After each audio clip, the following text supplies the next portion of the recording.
اور 2 فرشتے آتے ہیں اس کے پاس اور پوچھتے ہیں، اس کے ساتھ بیٹھتے ہیں اور پوچھتے ہیں من ربک، بتا تیرا رب کون تھا اور کون ہے؟ فیقول ہا ہا لا ادری، ہائے میری بدبختی، ہائے میری بدبختی، لا ادری میں نہیں جانتا، I don't know۔ فیقولان لہ ما دینک، تیرا دین کیا تھا؟ وہ کہے گا فیقول ہا ہا لا ادری، ہائے میری بدبختی، ہائے میری بدبختی، میرا دین ہی نہیں مجھے پتا کیا تھا۔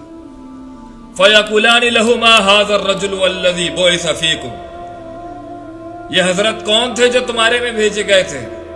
فیقول ہا ہا لا ادری، ہاں کچھ سنا تھا نبی صلی اللہ علیہ وسلم کے بارے میں نہیں جانتا۔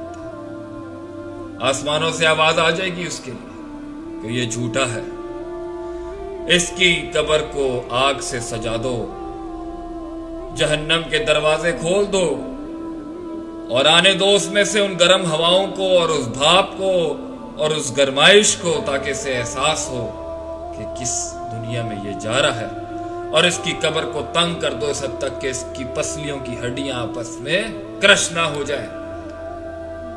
اور پھر وَيَأْتِيهِ رَجُلٌ، اور ایک بندہ آتا ہے اس لمحے، خبیث شکل والا، گندی بدبو والا، میں تجھے خوشخبری دیتا ہوں کہ تو نے آج کے اس دن کو اپنے اوپر عذاب بنا لیا ہے جس کا تجھ سے وعدہ کیا گیا تھا۔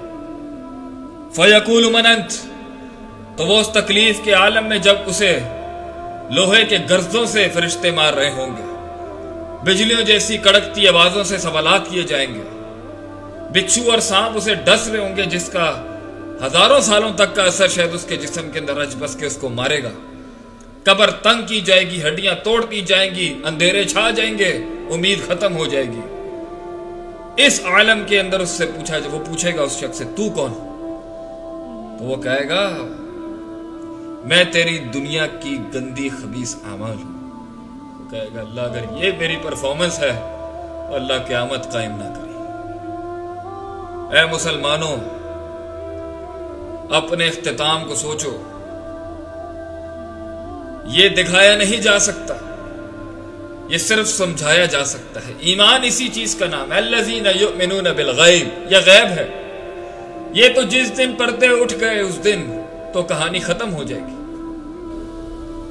یہ موت انسان کی فلاح ہوگی یا اس کی بربادی کے سفر کی ابتدا۔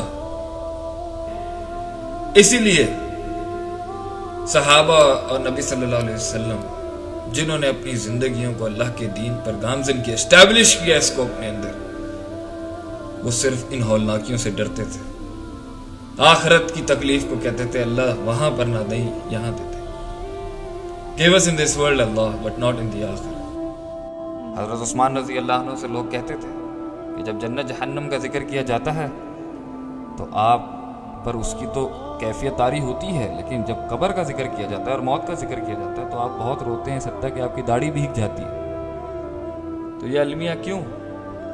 تو انہوں نے کہا کہ القبر اول منازل الاخرہ، قبر آخرت کی پہلی منزل ہے، جو اس سے نجات پا گیا آگے سب آسان ہے، اور جس کی یہاں پہ شدت ہو گئی، تکلیف ہو گئی، سخت مرحلہ ہو گیا تو آگے اس سے بھی زیادہ سخت ہے۔